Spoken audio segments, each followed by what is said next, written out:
98% of people that accomplish something meaningful on a Monday have momentum for the rest of the week.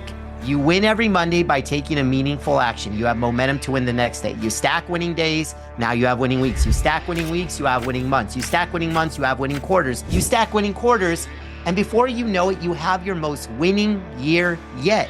And the beauty is, it only required.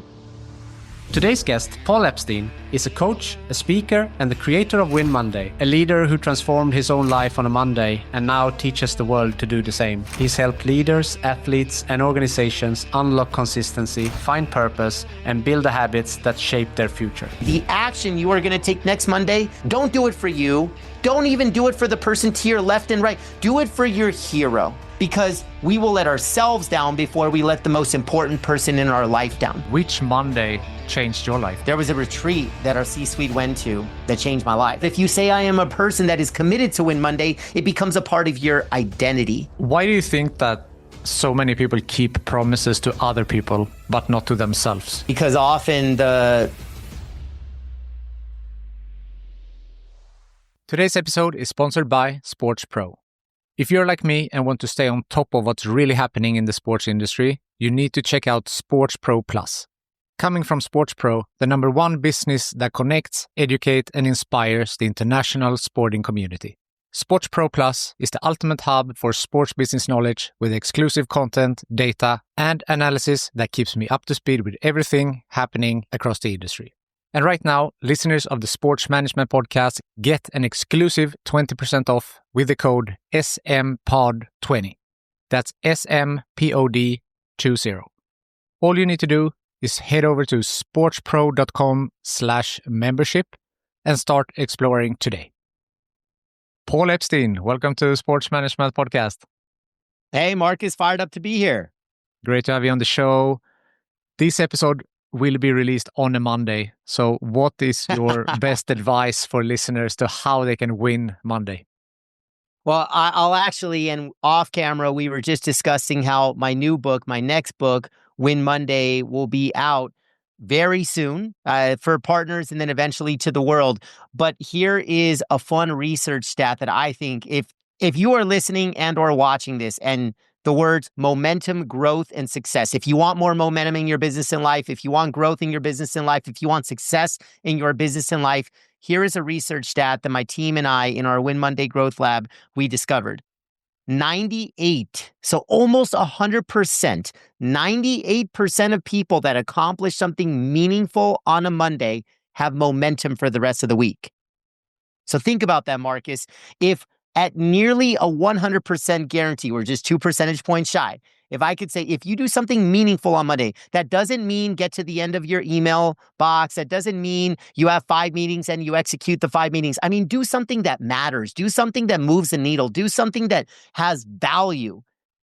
You practically guarantee yourself momentum for the rest of the week. And the next Monday, you have the same opportunity.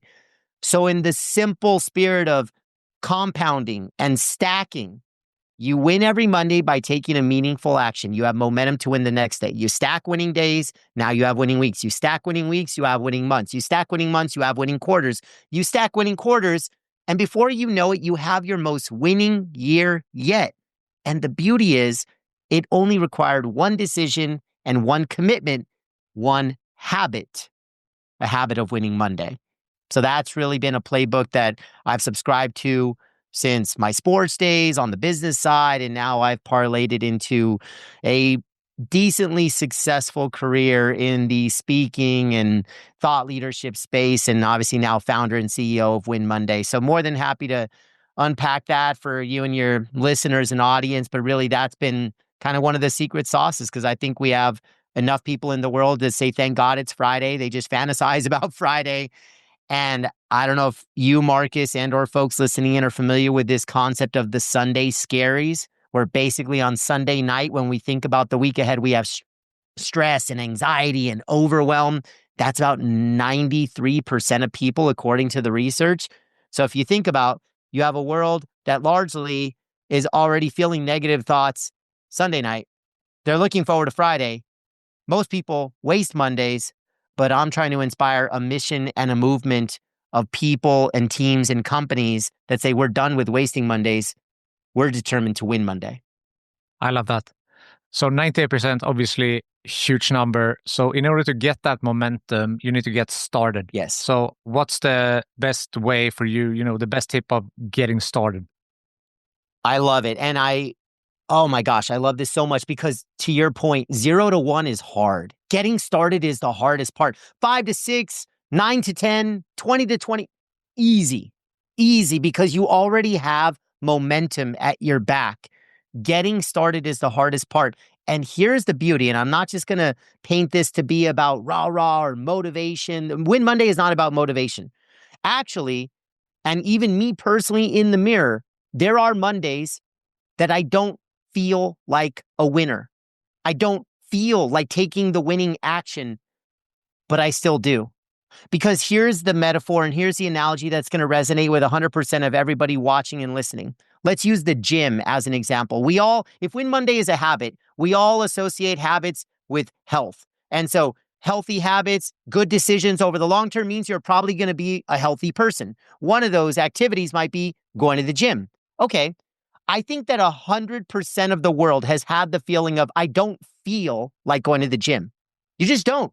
Whether it's inconvenient, whether maybe you're coming off a big weekend, maybe you're just a little foggy, maybe you're just tired, maybe you didn't get a great night of sleep. Whatever the reason or excuse might be, you don't feel like going to the gym. And then there's a percentage of people that go anyways. They don't feel like it, but they do it. And Marcus, for 100% of the people that go to the gym, you know what nobody is going to say after a workout? I regret it. Everybody feels amazing after the workout, but the majority didn't want to do it or didn't want to go to the gym in the first place. But they do it anyways because going to the gym is good for you. Being healthy is good for you. Winning Monday is good for you. You may not feel like taking a winning action on Monday, but you should do it anyways because it's good for you. And that is the power. Win Monday is not about motivation. It's about commitment and it's about identity. I am committed to Win Monday. We as a team are committed to Win Monday. We as an organization are committed to winning Monday. And for people that have high standards, a standard of excellence, their character, if I say it, I'm going to do it. And when you tell other people that you are a person that wins Monday, you are more likely to do it. Your commitment, your stake in the ground is, I am a person that wins Monday. And here's the kicker. Commitment begins when motivation ends. Commitment begins when motivation ends. Win Monday is not about motivation. You will not be. I guarantee you will not be motivated to win every Monday. But if you say I am a person that is committed to win Monday, it becomes a part of your identity. It's who you are. It's what you stand for. It's how you show up. Definitely. And I was going to ask that because motivation versus discipline, you said commitment, but that's the thing, right? You will not always be motivated, but if you have the commitment or the discipline, then you show up every day. Yeah. To your point, and look, these are all cousin relationships. I always call them, honesty and integrity and trust. Okay, these are in the same hemisphere here. Discipline and commitment, standards, character. Basically, can I count on you? Do you do the things that you say you're going to do? Are you consistent? Are you reliable? And above and beyond is, are you willing to do what others won't? I think that's the external lens. The internal lens is, are you willing to do things even when you don't feel like it? That is discipline. That is commitment. That is character. That is letting the world know this is who I am. Mm. Why do you think that so many people keep promises to other people, but not to themselves? If your boss tells you that you need to show up at 8 a.m., you do that. But if you tell yourself that you will go to the gym tomorrow, you might break that promise. Because often the promises or the comments or the internal chatter in our minds, it stays inside of us. And so there's what's the consequence? What's the Do you feel guilty? Do you feel shame? Probably, maybe, but nobody's ever going to know. So silence is the enemy. I think we are all human beings that are wired for wanting to keep promises that we make to others because there's a sense of pride, there's a sense of ownership and responsibility and accountability. And I also think, Marcus, and this is part of whether we're talking goal achievement or winning the long game, I think there's a very important piece here where even in my keynotes, as I go through, let's call it a 60-minute experience, and the last 5 minutes, I tell a very personal story about me losing my hero, my father, when I was 19 years old. And ever since, he was a continuation high school teacher, which is essentially a continuation schools are a kid's last chance. They've been kicked out of traditional school. They landed a continuation. The next stop, the hope and prayer is that they don't become a statistic on the streets. That is the environment that my dad chose because he felt he could have more impact in that environment versus teaching in traditional school for decades. A couple years after he passes, a few of his former students recognize me walking in the streets in the same neighborhood that he once taught at. And they came up to me and said, "Your dad was the first person that ever believed in me. Your dad